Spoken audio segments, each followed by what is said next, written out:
Are you done packing yet? Please, make it quick. We plan to remodel your rooms once you move out." My oldest son's wife, Sarah, said impatiently, not even offering to help us pack. She seemed thrilled to claim this house as their own. Little did she know.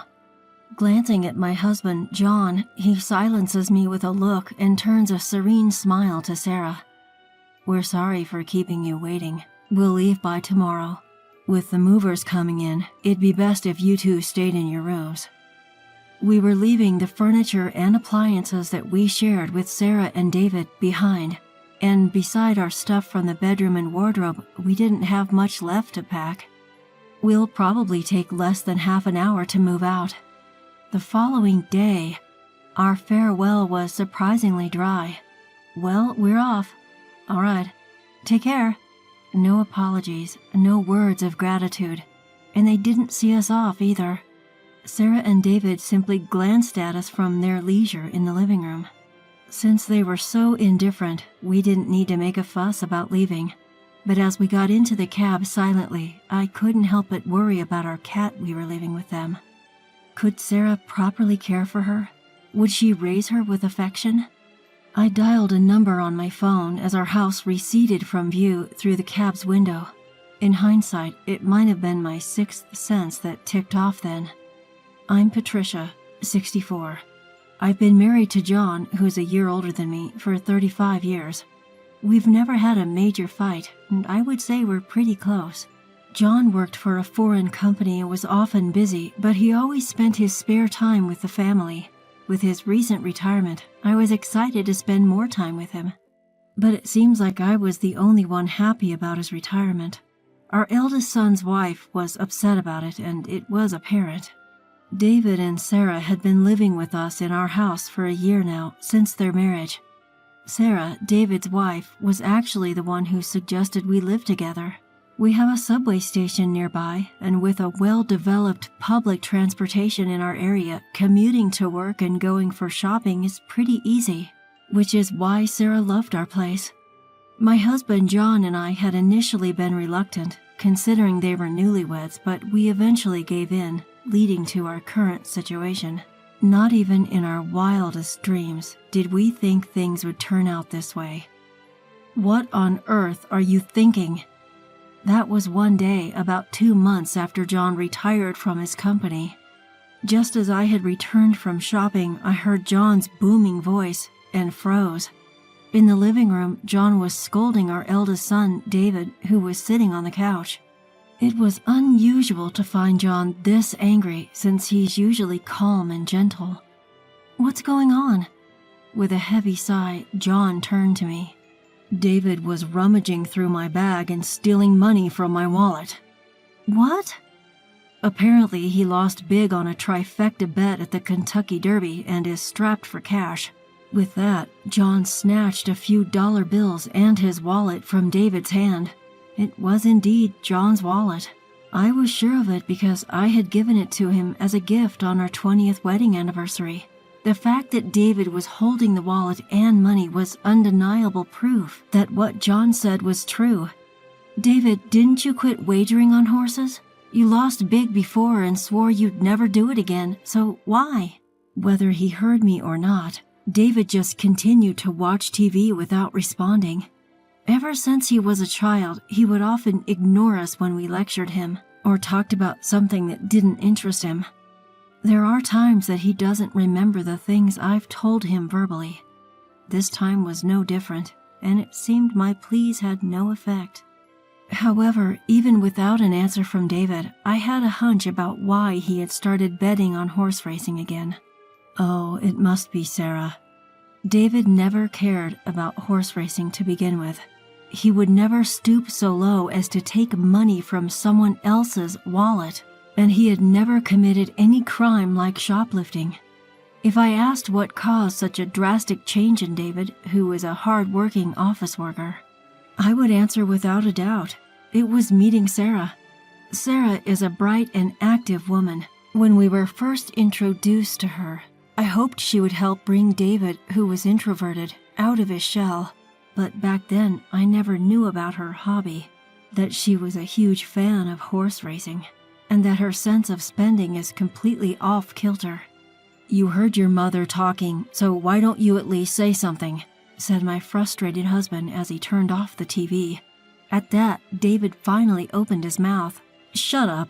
I've paid you back, so stop nagging me. Besides, what's got you so worked up about a couple of $100 bills? What?"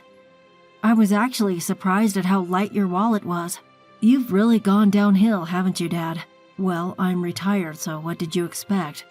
"How lame." With that, David left the living room. I almost tried to stop him, but my husband held me back. I'm at fault too for carelessly leaving my wallet around. Besides, repeatedly scolding him isn't going to help.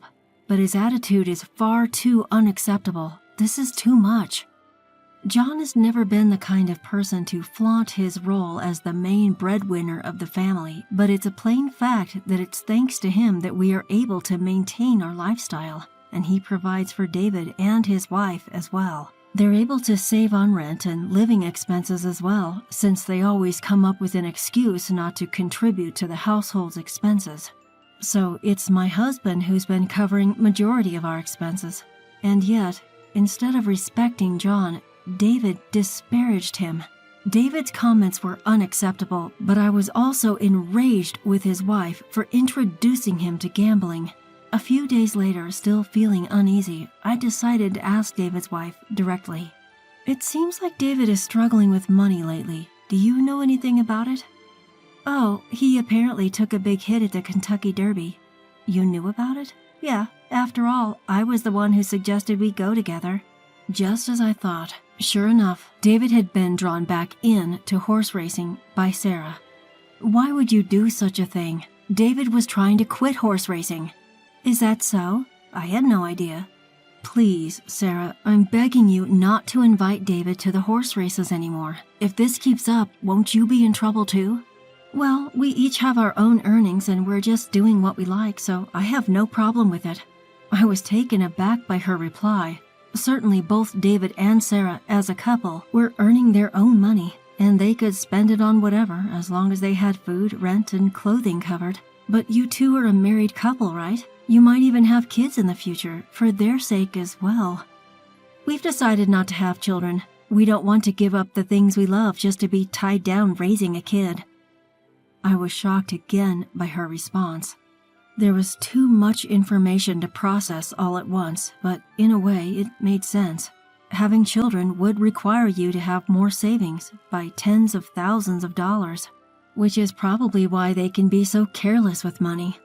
But even without children, a married couple is still a married couple. But as a couple, you should support each other when in trouble, right? David is in trouble right now. Well, why don't you, Patricia, and the rest of the family help him out?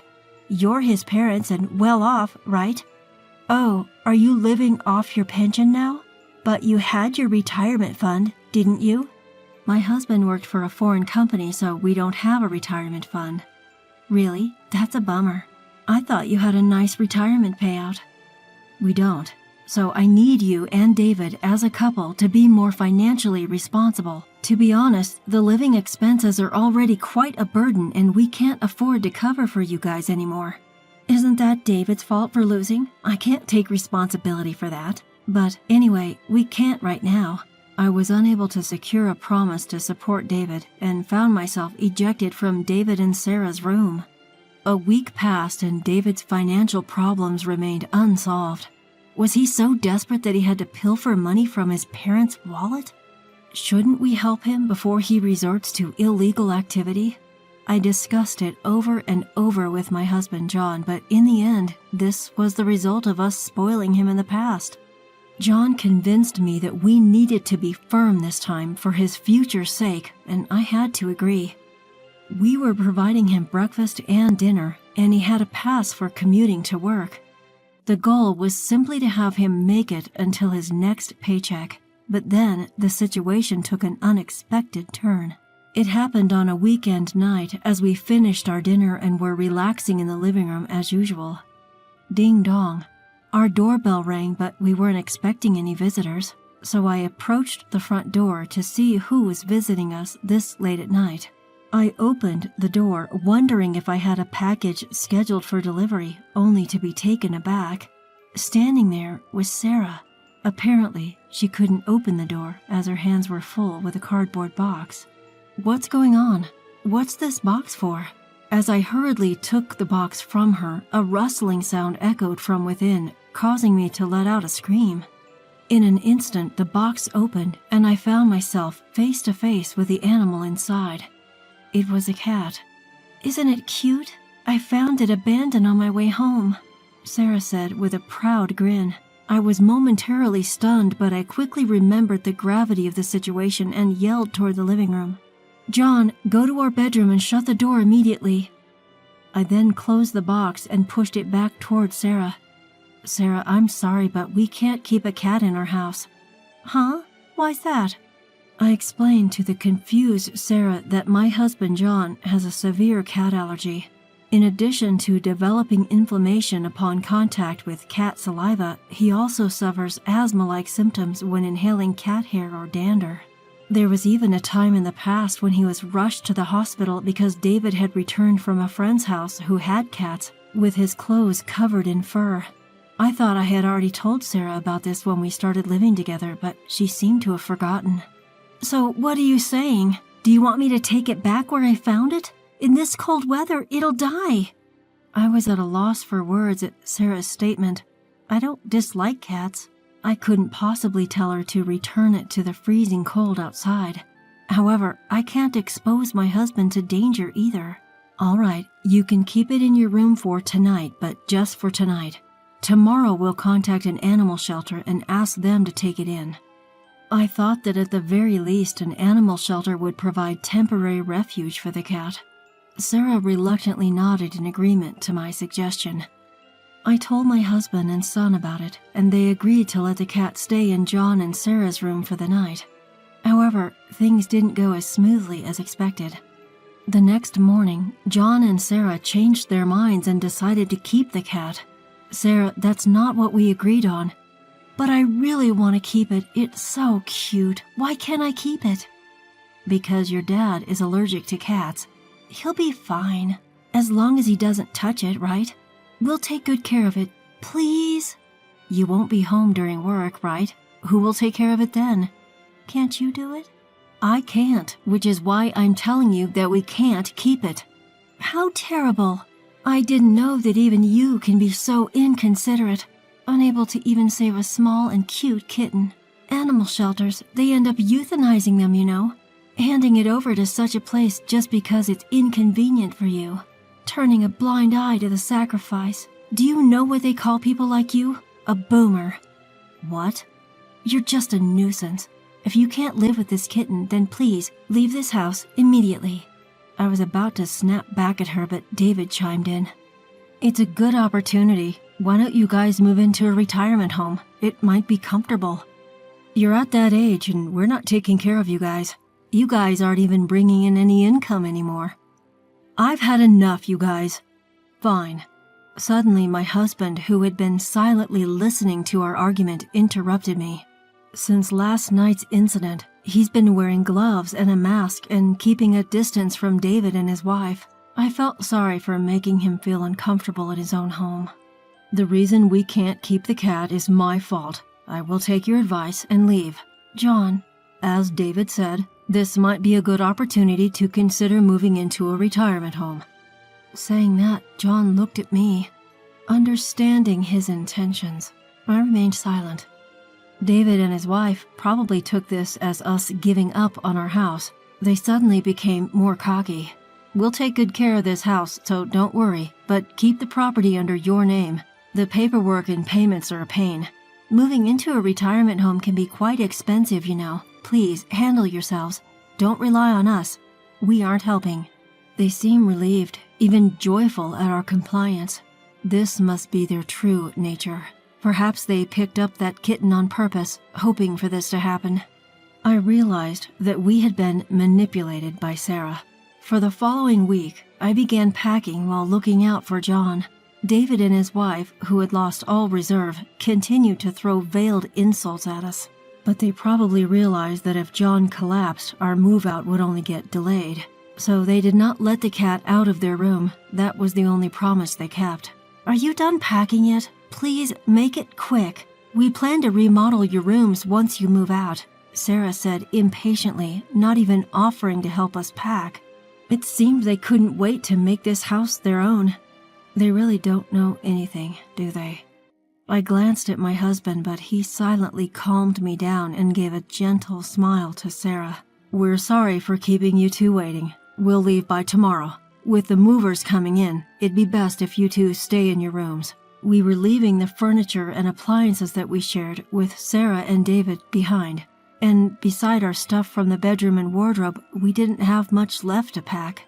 I bet it won't even take 30 minutes to move everything out. And came the next day. Our farewell was surprisingly dry. Well, we're off. All right. Take care. No apologies. No words of gratitude. And they didn't see us off either. Sarah and David simply glanced at us from their leisure in the living room. Since they were so indifferent, we didn't need to make a fuss about leaving. But as we got in the cab silently, I couldn't help but worry about our cat we were leaving with them. Could Sarah properly care for her? Would she raise her with affection? I dialed the number on my phone as our house receded from view through the cab's window. In hindsight, it might have been my sixth sense that ticked off then. I did have some concerns about our life after moving out, but things became much easier for me. After all, we had two less people to worry about. Everything from meals to making choices, I only had to put in half the effort I used to make. No need for considerations or worries. I felt like I had regained the freedom I had before David got married. About a week into this new daily routine, I received a call from Sarah one evening. After getting my husband's approval, I answered the call. Suddenly, a frantic voice echoed from the other end of the line. Sarah. Patricia, what's going on? Power and gas have been cut off. It seemed that she had just gotten home. She was so flustered that the call had accidentally switched to video. But all that could be seen on the screen was the light from a flashlight moving around in a pitch-black room. I couldn't see her face. That's because we canceled the contract for our utility bills. Of course they'd be off. What? What do you mean? Why did you cancel them? Are you trying to get us in trouble? Are you doing this because we kicked you out? Sarah, calm down. Is David there? Sarah, somewhat pacified by my husband's calm voice, responded. He just got home. David seemed to be having a mild panic attack at the sight of their pitch-black house. We waited for them to calm down before my husband explained the truth. We've actually sold the house. The new owner has been decided and the handover date is coming up soon. That's why we canceled our utilities contract. Sold? We weren't told about this. Were you going through the process without telling us? We live here. I couldn't help but interrupt Sarah, hearing her entitled claim. I did tell David about the contract and the handover date, even the progress. However, judging by Sarah's reaction, it was clear that David had not passed the message on to her. Rather, he may not even remember what he was told, given his habit of not listening. Over the past few months, the house had been in chaos due to meetings with real estate agents and potential buyers. David and Sarah, who are hardly home during the day, must have been oblivious to all this. There were plenty of chances for them to notice what was going on, but they missed them all. They simply never cared about what went on in the house, and that's on them. So I assumed you guys would move out soon after we did. Have you not moved out yet? I decided to ask, feigning ignorance. Immediately, a quarrel erupted on the other end of the line. Accusations were thrown around. It's your fault. I didn't know. We've been fooled. And so on. The image of David and Sarah arguing in the dark was both surreal and amusing. However, once their argument ended, David and Sarah turned their frustration back on us. Even so, isn't it overbearing to proceed with this without our consent? I don't remember agreeing to this. Well, I did get a reply. When I asked if it was okay to sell the house, you said, yeah, sure. Technically, all I received was an absent-minded response from David, who was watching TV at the time. Still, he agreed to it. It's his fault for not listening and giving careless responses. When I told him, David was momentarily speechless. But then he seemed to have a change of heart and shouted loudly, "Ah, enough! I get it. So what are we supposed to do?" "What do you mean, what are you supposed to do?" "Where are we supposed to live? Where do we go now? You've prepared a place for us, right?" At David's yelling, my husband asked back in a puzzled voice, "Why?" Our son was taken aback by this answer. "You kicked us out. Why do we have to find you a new place?" "But we really didn't kick you out. You were planning to leave anyway, right? So it's not our fault. At all.